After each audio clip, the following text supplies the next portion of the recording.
Hello everyone, introduce myself. My name is Amrina Farusada. My study number is C11022422. Di sini aku akan menjelaskan tentang beberapa pertanyaan mengenai interpreting. Ya, jadi saya di sini akan menjelaskan tentang apa perbedaannya translation versus interpreting. Translation adalah proses mengubah teks tertulis dari satu bahasa ke bahasa yang lain, sedangkan kalau interpreting atau penjuruan bahasa yang bisa kita sebut adalah menerjemahkan ucapan secara lisan dan isyarat secara langsung dalam waktu yang nyata. Pertanyaan selanjutnya adalah, pada dasarnya ada beberapa macam interpreting, jelaskan dan berikan contohnya. Oke, pada dasarnya ada dua macam interpreting ya. Yang pertama adalah simultaneous interpreting atau juru bahasa menerjemahkan secara langsung saat pembicara berbicara.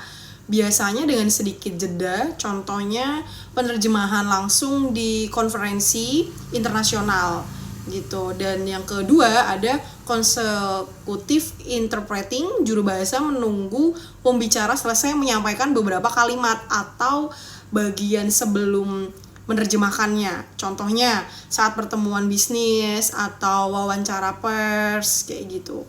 Ada juga jenis khusus seperti whispered interpreting atau kita bisa sebutnya penerjemahan berbisik untuk individu, dan relay interpreting untuk bahasa langka di mana dua juru bahasa bekerja berurutan gitu. Oke, next ke pertanyaan selanjutnya. Orang seperti apa yang ingin menjadi interpreter? Oke, orang yang ingin menjadi interpreter itu biasanya memiliki keterampilan bahasa yang sangat kuat, termasuk kemampuan mendengarkan dan berbicara dengan cepat dan akurat. Terus mereka juga harus mampu bekerja di bawah tekanan, berpikir cepat, serta memiliki konsentrasi yang tinggi. Selain itu juga mereka perlu memiliki minat dalam budaya dan komunikasi lintas bahasa.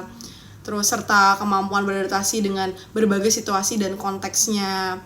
Jadi lebih mudah beradaptasi karena pasti bakal nemu lingkungan yang berbeda, karena kan culture setiap negara itu pasti berbeda-beda kan. Jadi si interpreter ini pasti harus menguasai itu semua juga gitu. Oke, ke pertanyaan selanjutnya, ada apa aspek lain dari interpreting? Aspek lain dari interpreting itu meliputi konteks budaya, etika dan kerahasiaan, ketepatan waktunya dan akurasi, serta emosi dan intonasi untuk menyampaikan makna secara utuh terhadap lawan bicaranya.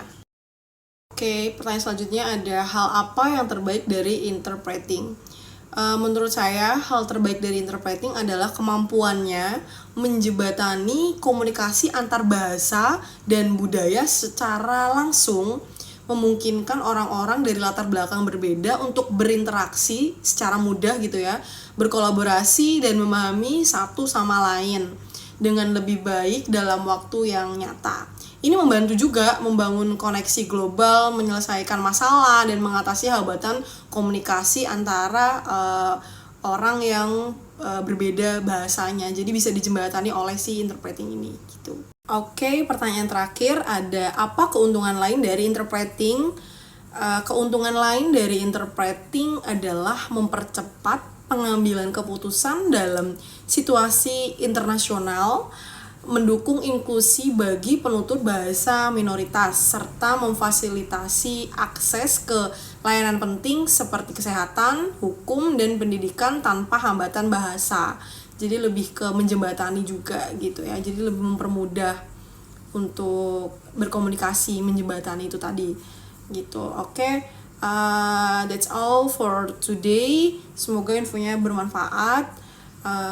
Selamat sore.